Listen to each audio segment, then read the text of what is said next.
Welcome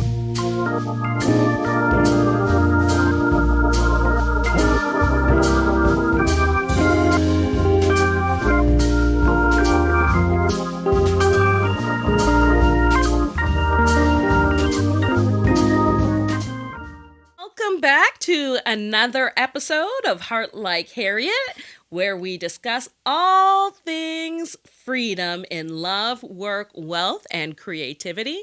I'm your host, Giselle Phelps. Okay, so if you are listening on Spotify, I'm going to need you to go and give me 5 stars. That's right, 5 stars. Not 1, not 2, not 3, not 4, 5. Leave a comment too while you're at it. Okay, so let's get into today's episode, which is all about freedom in love, but a very specific kind of love, the freedom to love who you are, fully, loudly, and without apology. And I could not think of a better guest to join us for this conversation to help us explore what that means. Nobody is better than actor and advocate, my friend, my homie, Brian Michael Smith. Listen, Brian, I'm going to do you justice with this intro, baby. Brian has broken barriers in Hollywood simply by showing up as his whole self, becoming the first Black openly trans man cast as a series regular on a broadcast TV drama, and using his artistry, visibility, and voice to expand what's possible for so many others. I've seen it firsthand. His journey is a powerful lesson in self-love, self-acceptance, and the courage it takes to embrace the truth of who you are. So, Brian, welcome to Heart Like Harriet. Hey, I'm so happy to be here, and thank you so much for that warm welcome and just having this show and creating this space to have these kinds of conversations. Thank you so much. I'm so happy that you're joining me. Okay, so before we dive in on our conversation about freedom in love, specifically self-love, what does freedom mean to you? Well, first I got to get the song out of my head. Freedom. It's in there. It is ringing. I can't turn it off. We do not have the rights to that music. Yes. Let me just. So I'll just. We're just gonna. But that's what's in my head right now. I think freedom to me means to be limitless, to not have any limitations, and just open to whatever is possible. And like, there's all possibilities available at all time. And freedom is the ability to just be open to that. Mm-hmm. When was the first time you felt free? The first time?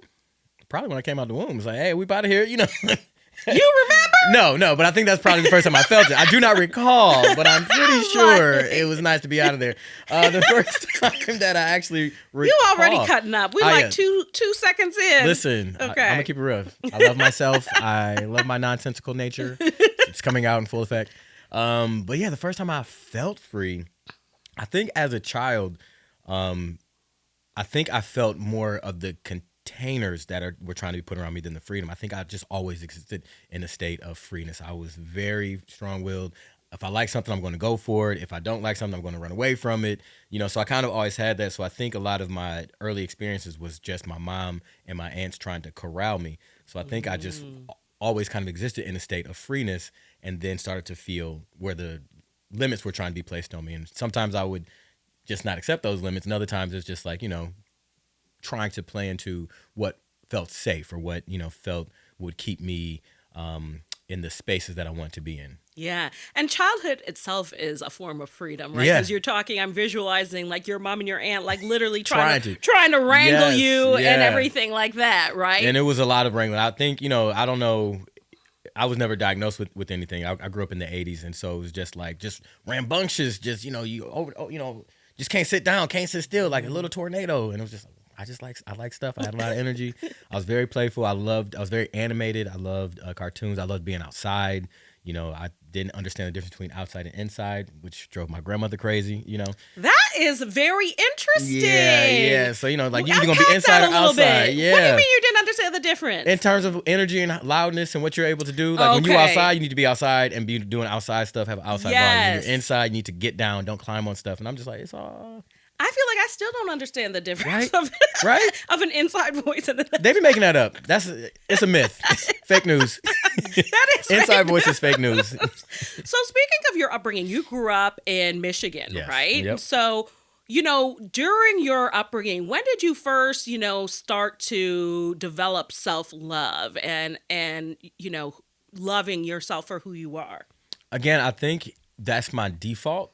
And so I would just like play into it. Like, again, if I'd eat what I wanted to eat, but my mom didn't want to make it for me. It had to be like a battle of will. So I was really willful about like, this is what I want. This is what I just want to try. So I want to do. So I think not knowing any other way to be at first, really kind of set the tone. And then it wasn't until, again, like really trying to understand the resistance that I was running into, where, my mom saying like, I'm doing this to protect you, or like, it's not safe to act this way or to do this, or, friends not wanting to hang out because, it's like too much energy sometimes and things like that. So me trying to modulate, like, how can I show up in a way, but then realizing like, I don't like that feeling when I feel like I'm being small. And there was enough people around me who kind of liked the energy that I brought to the space that I didn't necessarily have to start shrinking. I didn't really feel that until maybe later on in high school and then like into college, as I started to now feel like my body isn't allowing me to be as free as I want to be. And so it's like, what's going on? Like, there's so much that I love about my body, but then there's so much about how my body is changing that it's like, this doesn't feel right. This doesn't feel, what can I do? So I think a lot of that external stuff that didn't really get to me before really started to get to me when it was like my own container was causing, limitations for me. Yes. I was going to ask if there was a turning point for you. Yeah. And it sounds like maybe that was around college. Yeah. And, I think it started around, I think I still had magical childlike thinking when I was in middle school and high school. It's just like, things might be hard, but I'm going to be who I want to be. It's just going to work out. It's just going to work out. And I just operated like that. And then, situations would come where it's like, they're starting to separate boys from girls and they're starting to treat me more like a girl. And my mom is trying to say, like, everybody else is growing up. You need to start to grow up and start to act more like, and grow out of this way of being. And I'm like, I don't know any other way to be. And I don't see myself. Like a tomboy type just, phase just or a boy. Like, something. trying to, like, really, her way of understanding was like, oh, you're just this type of girl. And I was like, I'm not a girl. I don't, and then like I think in the back of my childhood mind, it was like, you'll see. You'll see. And I don't know how it's going to work out because, again, this is the 80s and the 90s and there wasn't any representation of any, or in like the language, like what's a transgender, what's a trans, like I had nothing like that. I just had this intrinsic understanding. It's like, this will work out. I'll figure this out. This is going to change. But then when it didn't change, when, the things you start learning in like biology class and chemistry class and like, you're like, oh, maybe this is the path that I'm on. I'll just be different. I guess I'll just be different. And I accepted like, I'm just different. And there was space for me to be different, but it was now me starting to experience like, again, like limitations and feeling separate from the outside and like from within. It's like, why isn't this not lining up? And I don't see any solutions yet. And so by the time I got to college, I'm like, I feel like I keep wanting to move away from the outside experience that I'm having. Like I have all these new college friends and I'm on the track team and, there's all this great activity happening, but I cannot wait to get away from everyone so that I can just take all these clothes off and like just be myself. Because by the time I got to like college, like maybe things feel difficult. My mom said that she was like, maybe things are difficult for you with this because you never really tried to be a girl. And I'm like, I never actually, I've did everything but.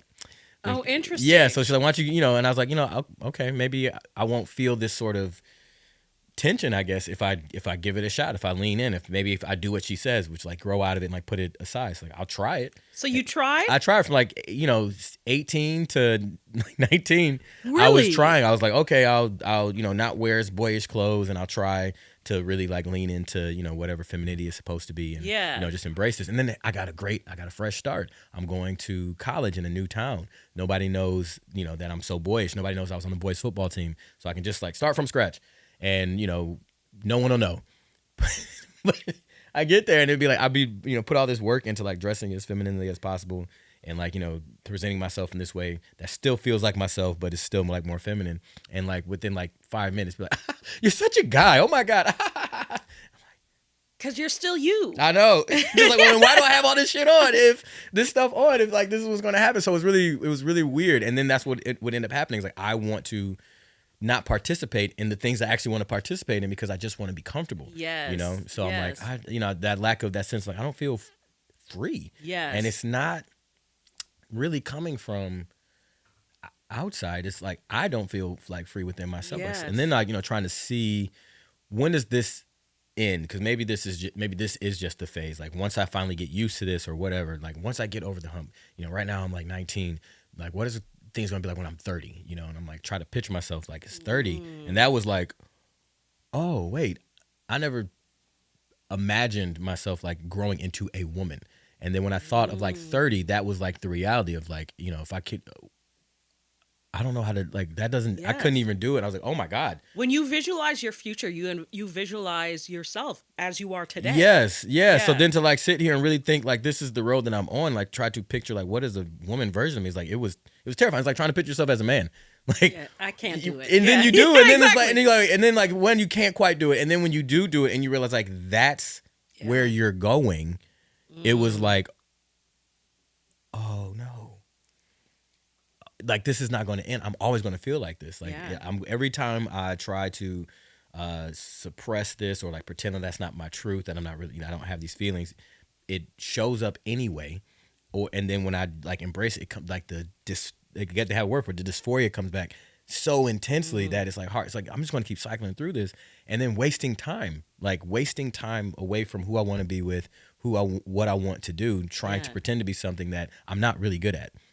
Yeah, and it's interesting because what you're describing, it's like you were kind of just born and naturally a very free person. Yeah. And then it sounds like you kind of felt like you were in a box, like what you said earlier about just feeling physically constrained. Yeah. Right? Yeah. I really connected when you just said that because I'm like, that's a really interesting way to say it because I feel like, obviously having a trans lived experience is a very specific experience. But when you think about just like the physical constraints anybody could feel, right, whether it's, the way your weight or, just being in your physical body. Yeah. Yeah. Right? Like you could feel physically constrained in lots of different ways and that could impact you. Yeah. And it does something to your idea of what's possible, period. Like if your body is the thing that is limiting you, you can't imagine overcoming other things. And it was really challenging for me because I was always athletic and physical. So my body was like very magical in a way. It's like I could do a lot of things. I was, able to play on the boys football team for all 4 years, 2 years on varsity. I was a shot putter and, won a lot of meets and things like that, state championship and things like that because like just physically my body can do a lot of things. But now it's like my body is turning against me in this way, and it's like, what is going on? Where did this disconnect come from? So a lot of it came from that, and then like this sense of like separation from who I am, and then what's available to me, and like I was like, okay, now this doesn't feel right.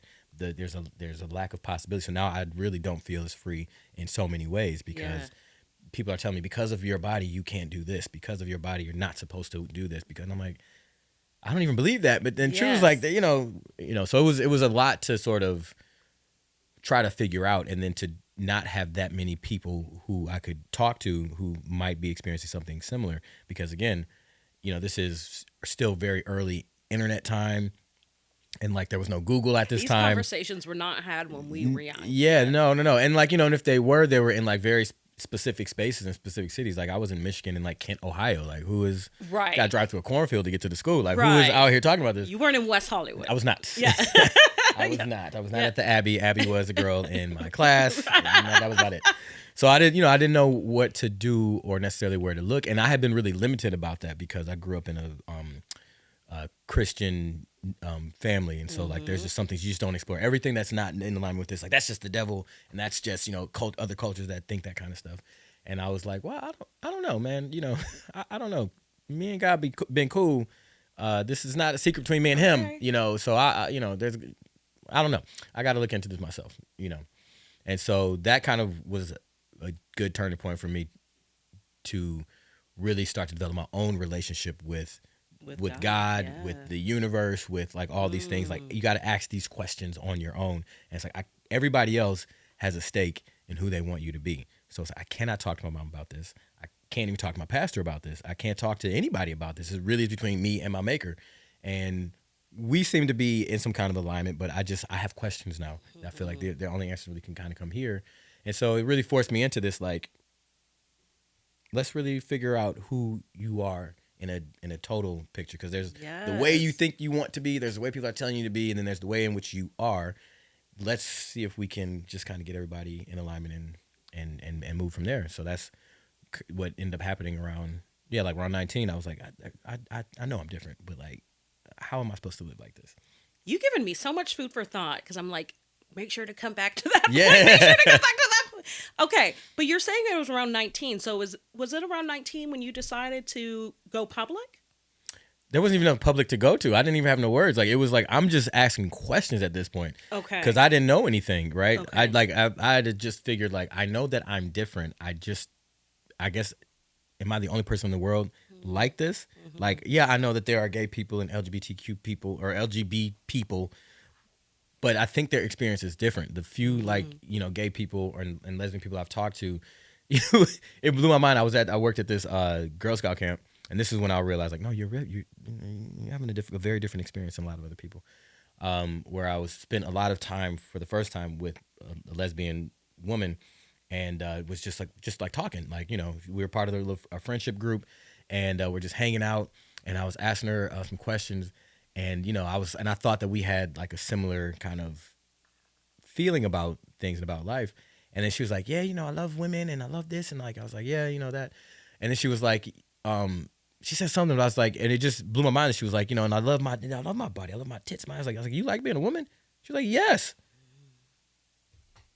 And I was like, I didn't think anyone liked being a woman. I had this thought. Yes. That the way that I felt about things was the same way that every woman felt. You know what I mean? I was just like, you just put up with it. You just tolerate it. And she was like, no, I love it. I love this. I love my body. I love this. I can do this. And it was just like foreign to me.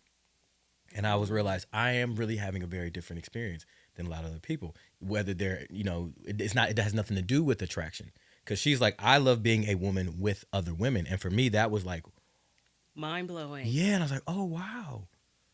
If I don't feel like what does this mean, right? That's so beautiful though, because I'm thinking how freeing to have a friendship. Yeah. That opens your mind up. Yeah. And there was no judgment about it. She was like, well, how do you feel about it? I was like, I hate it. Like, I didn't want to be. I thought everybody hated this. Like, who wants to, like, I don't know, who wants to like bleed every month? Who wants to be this? Who wants to be that? Like, you could do this. I want to, pee outside and all this kind of stuff. She's like, that has never appealed to me. Yeah, she said, that ain't never crossed my mind. No, like, I mean, it'd be convenient, but like, no, like, I was just like, wow, okay.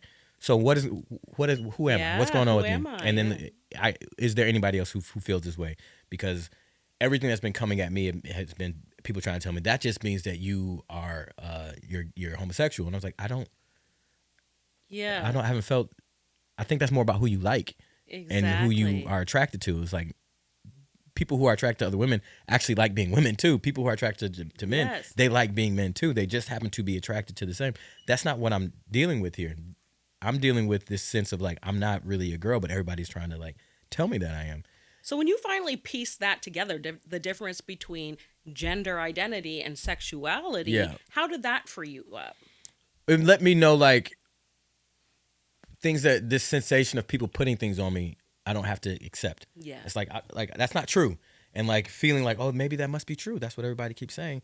So it did give me a piece of saying like that something I was feeling about on an instinctual level was true, valid. That I can trust. So I was just like, no, that's not true. Okay. And so, you know how like with art and with the painting, like there's the positive space and the negative space, right? So it's like there's the subject, you can like paint it, but then there's all this space in the painting. Right. So sometimes you don't know what the positive space is going to be, but the negative space can really inform what it is. So that's what it's like. I know what I'm not. And so that was helpful for me. Right. So I'm like, okay, I know I'm not this. I know I'm not that. I know I'm not this. What does this mean? What's taking shape here? And so, I was sitting there and I was trying to, that same day where I felt like I had just left this great experience and my friends were like playing in the hall and I just wanted to play and I just didn't feel free. And I was like, I just want to go back to my room and like be in my room by myself. I was like, I don't really want to be with myself. I just don't want to be. What's the problem? Like, I just don't want to be in these clothes. I just wish I could just be myself. I wish my body would just be like what it was. I wish I could just be interacting with these girls the way that my friend is interacting with these girls. I wish I could just play the way they used to play when I was a kid and when it didn't matter because my body was in the way.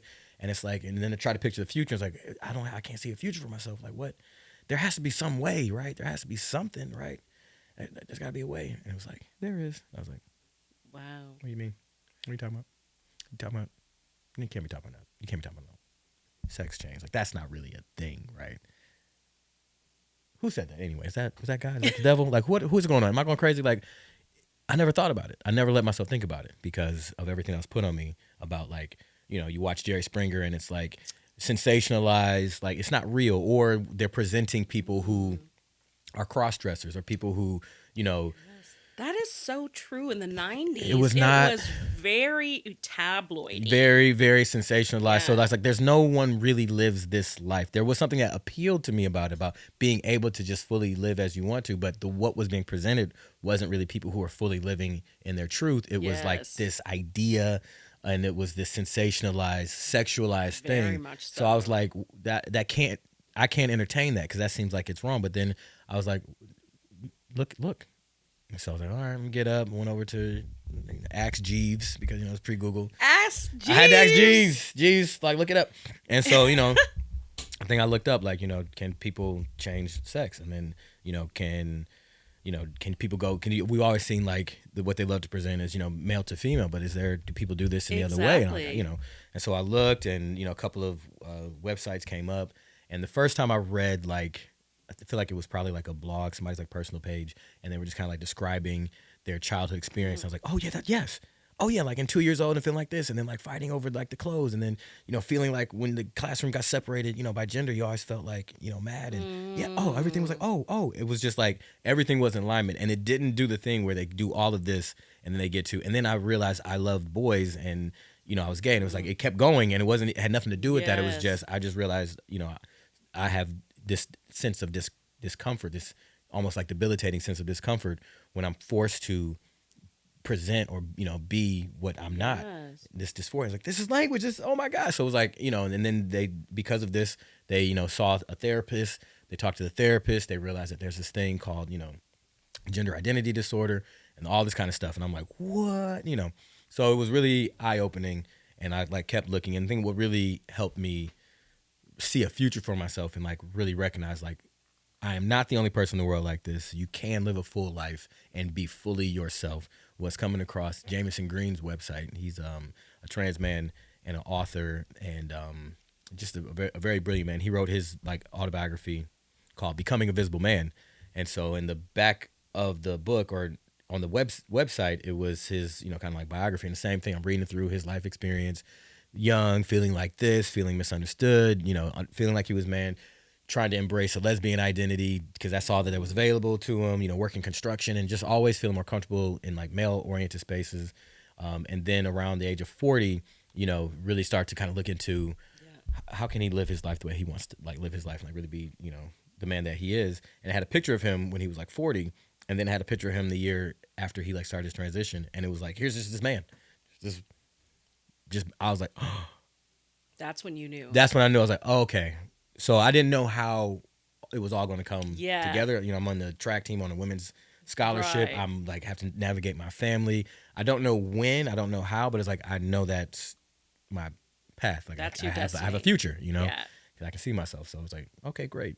And so that sort of brought back this sense of, or this ability to like start to love myself again in the way that I was. Like it's just slow going back to like being able to embrace my full self, because I felt like I didn't have to, or that my body was going to limit who I could be anymore. Yeah.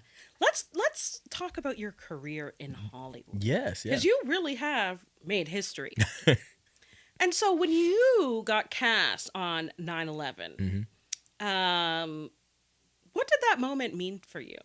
I feel like it was a culmination of all of the moments of discovery and steps towards what I felt like was for me coming together into one. Like, things that wouldn't have been possible if I didn't allow myself to maintain this integrity with like, this is who you are. This is all of who you are. Don't leave anything in the sidelines. Like you can tell your whole story. Because I think my big fear around that time when I was 19 was, if I do this, I'll have to cut myself off from everything that I was beforehand, and there was some things in my childhood that, I didn't necessarily like that, I had to like navigate and work through, but so much of it really was wonderful and really informed like who I am, that sense of freedom, the friendships that I had, the athletics, the childhood, like just adventures and experiences, like really cultivated a lot. Even church, there's some things that happen with church as you try to navigate, being someone who's different. Yeah. And then you feel like you can't necessarily go to church anymore. But especially a black church. But while I was there, the sense of community, the music, I wrote my first plays in church. So this sense of like I have to get rid of all of that so I can fully be who I am, and then get rid of all that so I can do what I want to do was what my thought was originally. And it's like, that's what I got to do. That's what I got to do because I don't want to live like this anymore. And that was like the initial thing.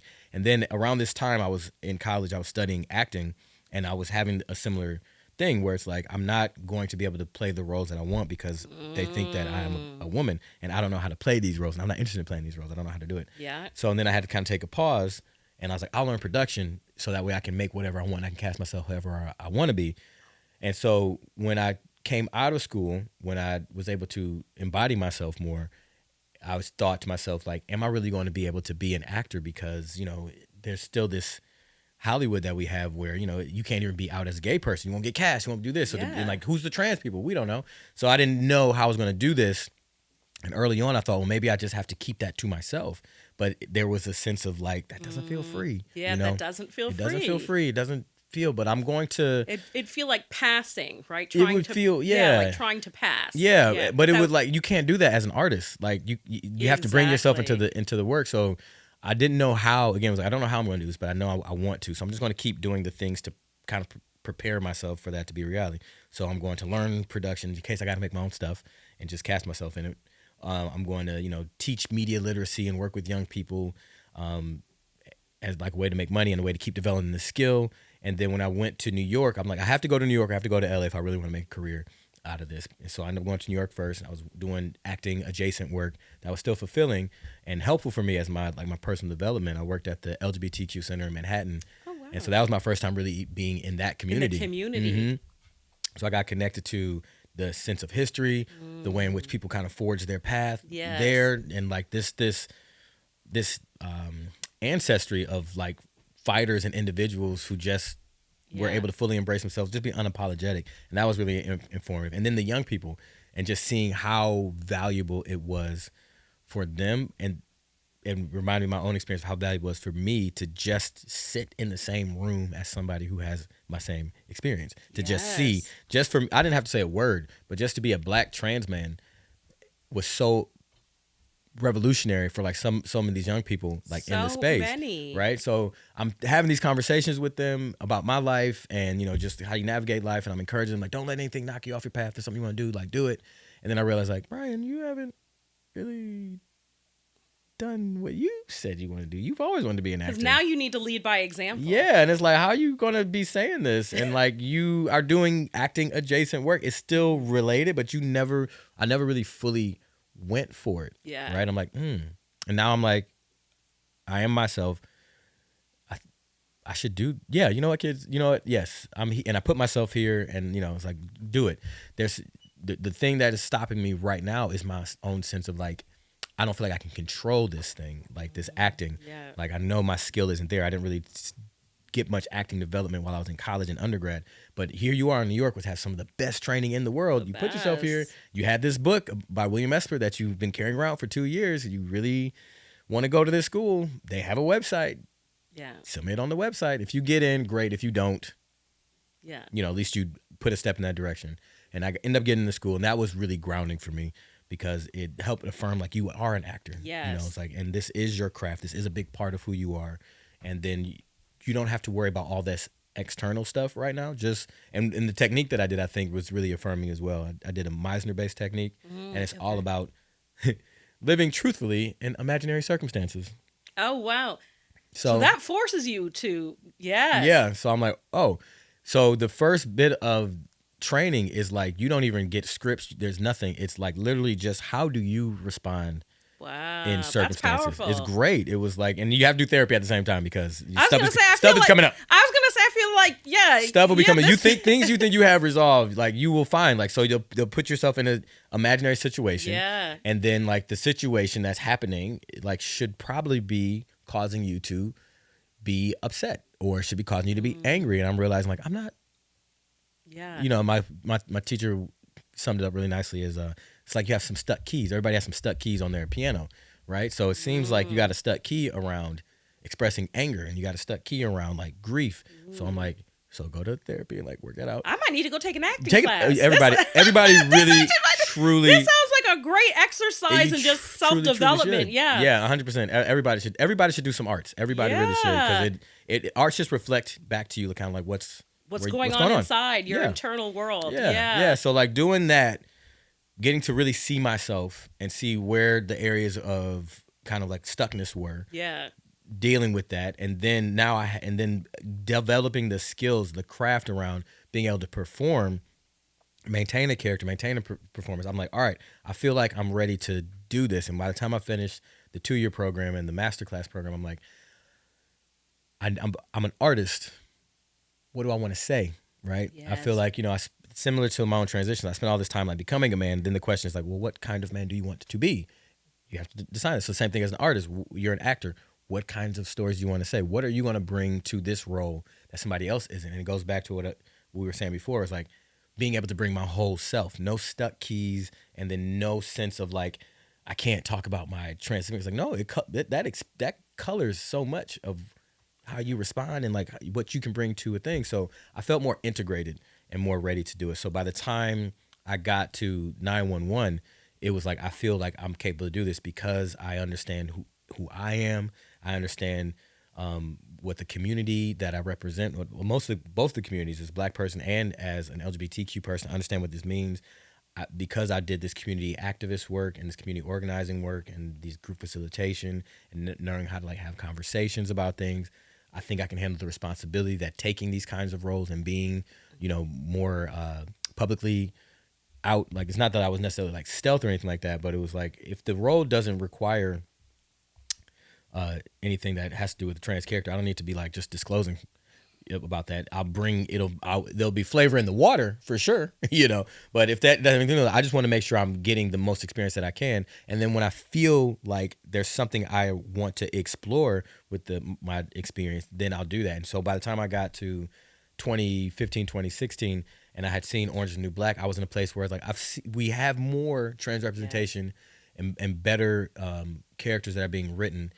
They're still very focused on either white trans experience or young trans experience, early, like that kind of sensational, like, oh, I'm coming out and I'm just starting my transition kind of experience, or trans feminine experience. And it's like, so I don't see much more trans masculine experience, and I don't see much experience of life after, like down the road, adulthood. Like where is that? Because I'm living it, so like that's what I want to explore, because what I'm experiencing and I'm exploring through my trans experience is going to be really informative to people who are not of that experience. Yeah. So it's like, what how kind can of I do man that? did you decide you wanted to be? Honest. Right. Just it summed up a lot of the other things that, I was coming like, you want to be this? She's like, no, I just want to be honest. And it's difficult for me because I had to learn to protect what was the most vulnerable. Like whatever I really wanted would be met with like, there's like some saying, I really want to be a boy. You can't say that. You don't want that. That's not what you want. It's like, I really want. That was safety. Yeah, it's like it wasn't safe to be that honest, even though that's what everybody around me wanted. Be honest. Whenever I was genuinely honest, it would cause harm in some ways, or at least in my childhood mind, it's like perceived harm. So it's like, you can't be honest. So it's like when I thought about like what I wanted to do or what kind of person I wanted to be, what kind of man I wanted to be, I want to be an honest man, like, and honest about and truthfully respond to things as often as I can, And so, given this journey that you've lived, I'm curious, Brian has a lot of accolades, okay? Like, Brian's been on the Out 100, Were you in People Magazine's sexiest? I might have been sexy. We got one of People Magazine's sexiest men right here. You know. So I'm curious, as your career's evolved, you've gotten more awards, attention, notoriety. When you see yourself in magazines and on billboards and stuff like that, do you feel free now when you look up and you say, "Wow, look at that man out here doing it"? Yeah. Yeah, it's a sense of limitlessness. It's a reminder of like you don't have to believe in the limits that are shown to you, right? Like there's limits that you project out into the world. You think I can only do this much, or I can only get this far. Like I was started out, I just want to act, and thinking at that time like I just want to be able to act was even a limiting way of kind of framing things, because I wouldn't allow myself to think like I could be my whole self. I could be a trans masculine man. People can know that I'm trans masculine, and I could, be in this magazine that celebrates sexy masculinity. I could be in this film, or this TV show playing a, adult male like character whose storylines don't always revolve around like his trans experience, with people that I grew up watching on TV, like I can live in Hollywood with a wife and a beautiful dog. Like, yes. It's things that you like want, but you think like, oh, I can't wish for that, even though no one's saying it to me. It's like, why would you're living the American dream. Hey. You are. Yeah. You are the American dream. I'll take it.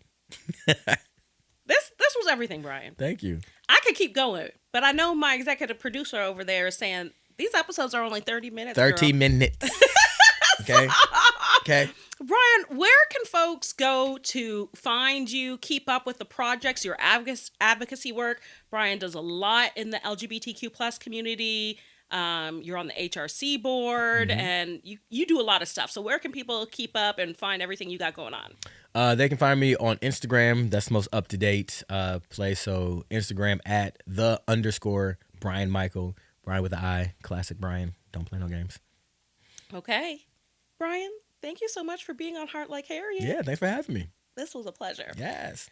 All right. So, as always, y'all know what to do by now. Please go to YouTube, Apple, Spotify. You got to, all of them. All of of them. Like, subscribe, leave a comment. We are so thankful to Brian for allowing us into his journey. Your story was so powerful, and I know that it's going to help somebody. And it's going to inspire everyone. So it's a reminder that freedom begins with the love that we give ourselves, the courage to embrace who we are, the compassion to evolve, and the boldness to live out loud. Look what can happen when you decide to live free and boldly. Oh, my goodness. Hey. All right. So if this conversation resonated with you, please share it with somebody. And yeah, I'm Giselle Phelps. Always live with a heart like Harriet.